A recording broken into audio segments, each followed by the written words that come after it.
Magandang umaga po sa inyo lahat. Sa palagay ko po ay nabalitaan nyo na po na binomba ng Israel at saka ng Amerika ang Iran.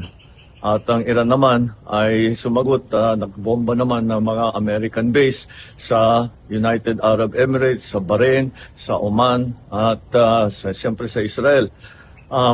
Alam naman natin na napakarami ang Pilipino diyan sa bandang Middle East. I'm sure nag-aalala kayo sa inyong mga kilala, mga kaibigan at mga kaanak na nandoon. Mula nung nabalitaan natin na nagsimula itong gera, ay nag-monitor na kami kahapon pa ng late afternoon sa ating mga embassy, sa ating mga labor attaché, sa lahat ng mga embassy natin doon sa Middle East.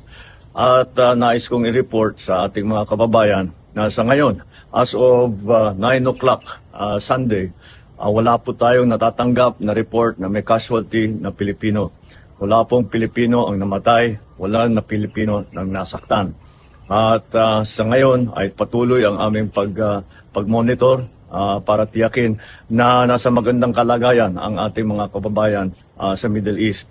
Ang ating tuloy-tuloy na binabantayan dahil ito ay kailangan natin tuloy-tuloy na bantayan at hindi ito tapos pa. Palagay ko patuloy pa itong gerang ito. Ngunit sa aming latest report ay ang ating mga kababayan ay nasa safe na lugar. At sila ay nakapunta sa mga bomb shelter kung saan sila at lumalayo sila doon sa mga bases ng Amerikano upang hindi naman sila mapalapit sa alanganin. Patuloy po ang pagre-report natin habang dumadating po ang report sa akin. Magandang umaga po.